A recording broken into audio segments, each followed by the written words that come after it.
Opa, e aí, tudo bom? Meu nome é Lucas Silvestre, seja muito bem-vindo ao meu canal. Esse daqui é o segundo vídeo de um curso completo de matemática básica que eu estarei colocando aqui. Talvez semanalmente, mas vamos ver se vai dar certo isso.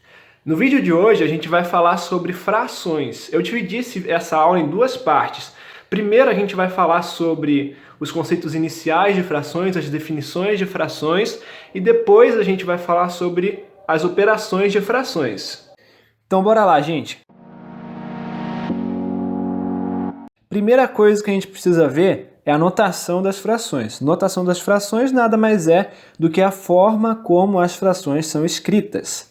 Eu usei letra, mas não fique com medo. Esse azinho aqui na parte de cima, aliás, essa daqui é a notação das frações. Esse azinho aqui na parte de cima, ele é um número qualquer. Eu coloquei o azinho para representar qualquer número aí. E o Bzinho também, mesma ideia. O único detalhe no Bzinho é que ele precisa ser diferente de zero. Se Bzinho for igual a zero, você comete um erro grande e a matemática ela deixa de existir aí. Bzinho diferente de zero, não se esqueça, condição de existência de frações. O cara de cima, ele se chama numerador. E o cara de baixo, ele se chama denominador. A fração ela também pode ser entendida como a razão de A e B.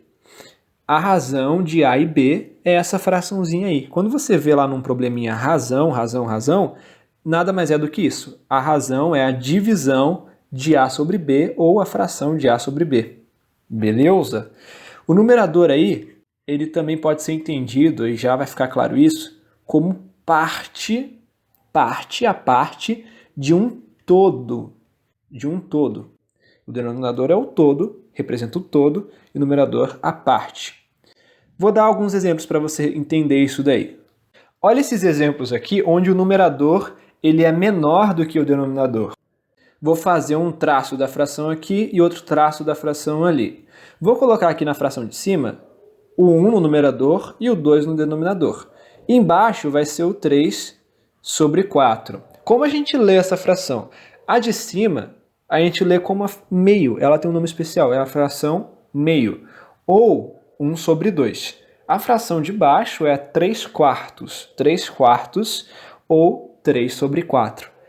É interessante que qualquer fração ela pode ser lida como o número de cima sobre o número de baixo. 1 sobre 2, 3 sobre 4 ou qualquer outro número aí. Lembrando que o de baixo não pode ser zero, evidentemente. Essa fração aí, ela pode ser representada em figuras da seguinte forma. Observe esse retângulo aqui e esse círculo aqui. O retângulo ele está dividido em duas partes e uma parte está pintada.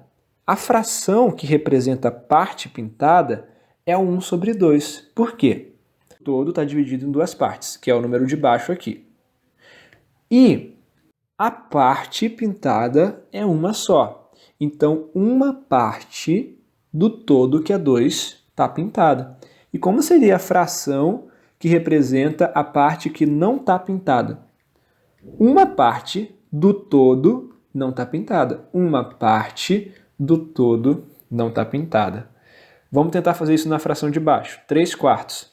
3 quartos representa o que dessa figura?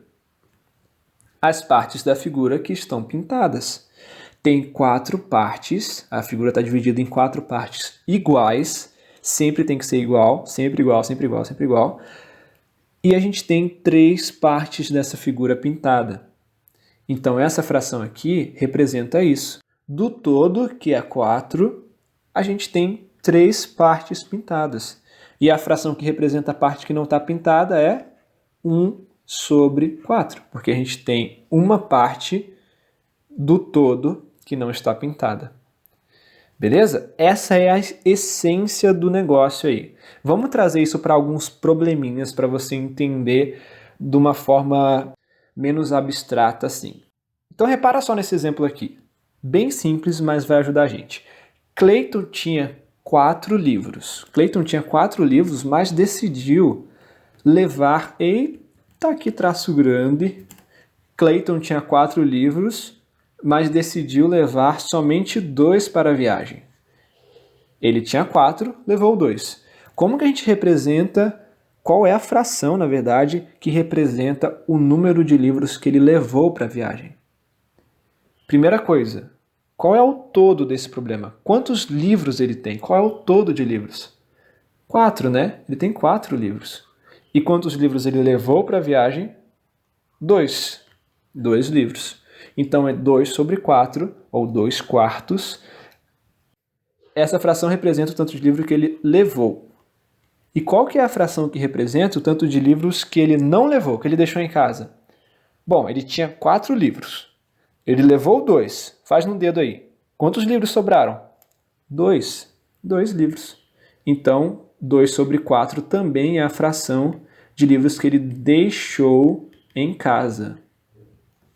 Exemplo bem simples para você pegar os conceitos e mais para frente, nas próximas aulas, a gente vai aprofundando mais e trazendo problemas mais difíceis aí. Mas se você pegar a essência do rolê, tu vai deslumbrar-se nos próximos exercícios. Acho que eu inventei essa palavra agora, mas confie em mim. Próximo exemplo. Kleber tinha R$100, mas decidiu doar R$30. Vamos lá, vamos grifar isso daí. O que é importante a gente grifa. Apesar desse exemplo ser bem simples, já cria esse hábito de grifar tudo o que é importante. Kleber tinha R$100, mas decidiu doar R$30. Qual que é o todo? É bem fácil de identificar, né? O exemplo é bem besta, mas o todo é R$100. E qual é a parte que ele doou? R$30. Então a fração ficaria assim. A gente poderia colocar 30, que é a parte, sobre o todo, que é R$100. Dá para simplificar essa fração? Dá para simplificar essa fração. Mas você ainda não sabe simplificar a fração porque eu ainda não te ensinei, né? Você não sabe ainda, mas eu vou te ensinar. Espera aí, daqui a pouco. Além disso, qual que é a fração que representa o tanto de dinheiro que Kleber não doou, o que ele segurou para ele lá? Não aparece explicitamente no exemplo, né? Só aparece o R$30 que ele doou. Mas você é uma pessoa inteligente, você sabe que se ele doou R$30 e ele tinha R$100, quanto de dinheiro ele ainda tem? 70 reais. Então a fração é 70 sobre 100. Isso aqui é o tanto de dinheiro que ele tem, o tanto que ele não doou. E esse 30 sobre 100 é o tanto que ele doou. Show de? Vamos pro próximo. Creitinho fez um suco Tang, patrocina nós Tang, com 1 pote de pó para 10 potes de água. Sim, 1 pote de pó para 10 potes de água. Pergunta, qual é o todo desse probleminha aí? Quantos potes ele tem no total? Se ele tem 1 pote de pó e 10 de água, 1 mais 10 é 11. Muito bem, tá estudando, hein? 11 potes ao todo. 11 potes ao todo.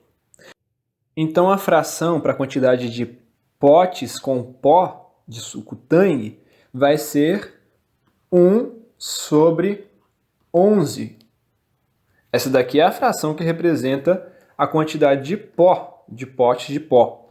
Ou seja, 1 é a parte de potes, uma parte dos 11 potes, e o 11 é o todo, a quantidade de potes que tem. E além disso, a quantidade de potes de água, a fração ficaria 10, porque a gente tem 10 potes de água sobre o sobre o todo.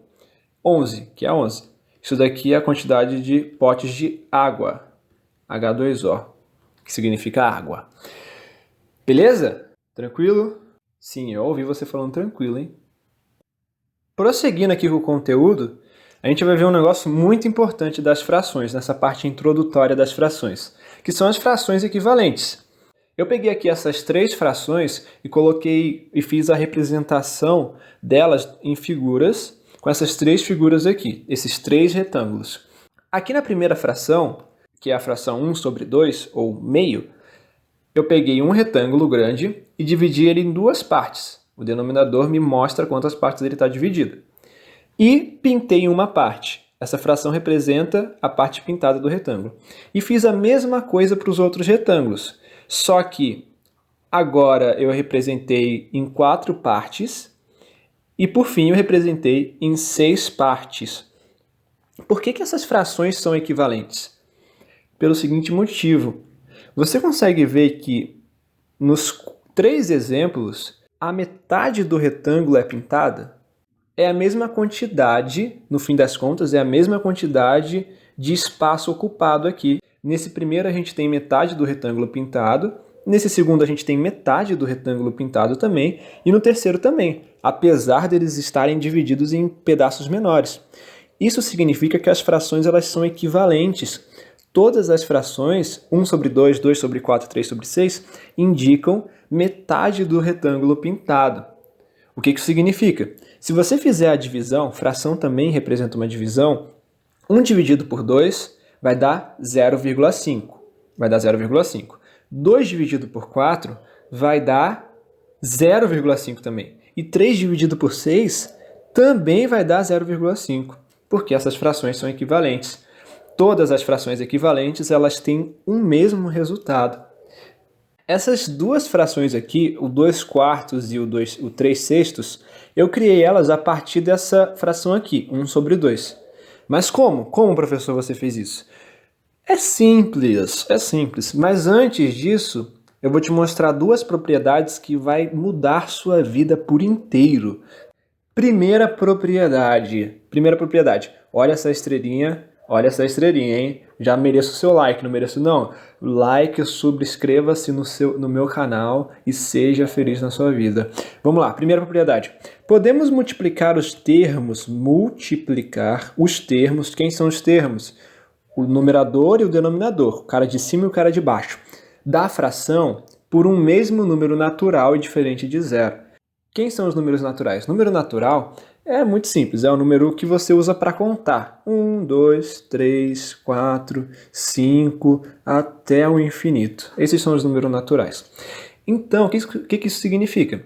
Se eu pegar aí, por exemplo, uma fração 1 sobre 3, eu posso multiplicar ambos os termos da fração por um mesmo número natural. Fala um número natural. 2. Isso, 2. Vamos lá então. Vamos fazer essa multiplicação aqui. 1 vezes 2, 2. 3 vezes 2, 6. É isso. Foi assim que eu criei aquelas frações equivalentes do exemplo anterior. E a próxima propriedade, também com uma estrelinha bem fashion aqui, é a mesma coisa, só que ao invés da gente multiplicar, a gente divide. Podemos dividir os termos da fração por um mesmo número natural e diferente de zero. Mesma coisa. Na prática, seria isso aqui. Pega aí a fração 4 sobre 12. Eu posso dividir a fração em cima e embaixo por 4, por exemplo. Poderia ser por qualquer número, desde que fique inteira a fração, né? É importante que fique inteira. Não dê umas vírgulas doidas aqui, senão vai atrapalhar a sua vida. 4 dividido por 4 é 1. 12 dividido por 4 é 3, porque 3 vezes 4 é 12. Beleza. Sabendo dessa propriedade aí, agora a gente vai entender por que a gente simplifica as frações. Simplificação nada mais é do que usar essa propriedade aqui de baixo. Simples assim. Vamos lá. Simplification. Vou pegar aqui 2 exemplos. 48 sobre 36 e 48 sobre 36. A mesma fração mesmo. Porque eu vou fazer essa simplificação de 2 formas.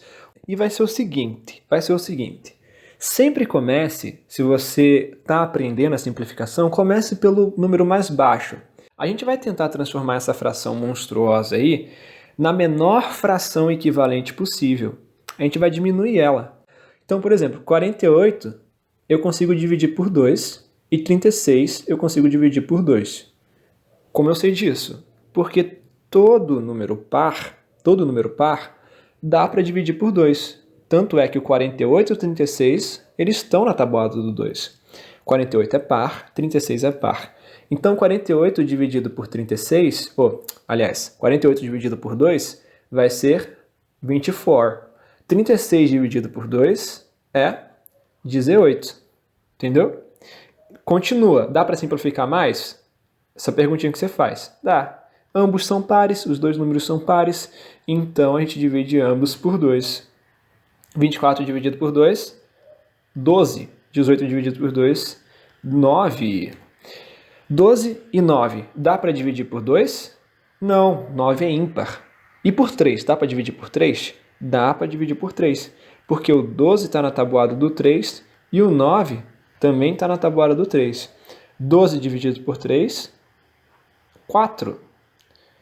9 dividido por 3 é 3. Dá para simplificar mais? Não dá.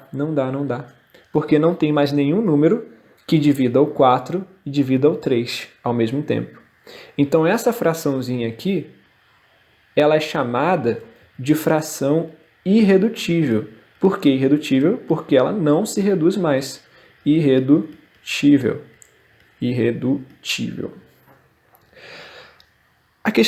O exemplo de baixo, eu vou fazer uma simplificação diferente, de uma forma diferente.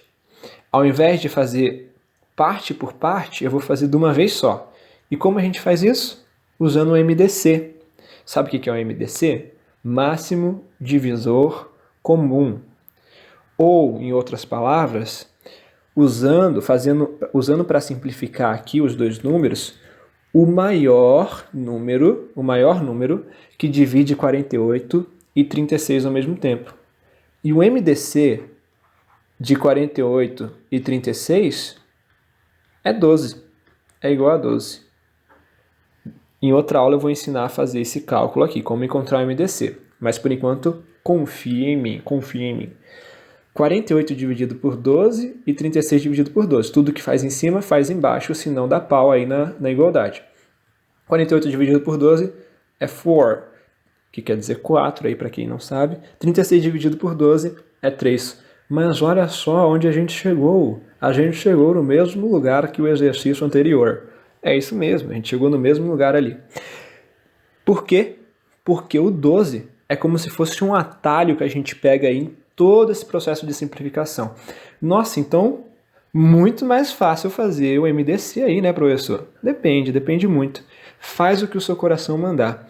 Se você quer fazer desse jeito aqui de cima, faz dele, vai fazendo por partes e tudo bem. Uma pergunta que talvez você tenha. Professor, eu poderia, ao invés de dividir 2, depois 2, depois 3, eu poderia começar dividindo por 4 aqui em cima, 48 dividido por 4, 36 dividido por 4. Vai dar 12 sobre 9. Você poderia sim. Eu fiz dessa forma aqui porque é mais fácil no seguinte motivo. Eu sei que dois números pares são divisíveis por 2. Aí para não perder tempo eu fui fazendo por partes. Mas se você bate o olho e vê, dá para dividir por 4. Os dois números. Então, senta a brasa e seja feliz na sua vida. Fechou, galera? Se você gostou dessa primeira parte da aula de frações, dá um like, dá seu feedback também nos comentários, coloque qualquer dúvida, o que você quiser, se inscreva no canal e semana que vem eu vou estar postando a próxima parte da aula, ok? De frações. A próxima é a última parte da aula. Valeu, gente!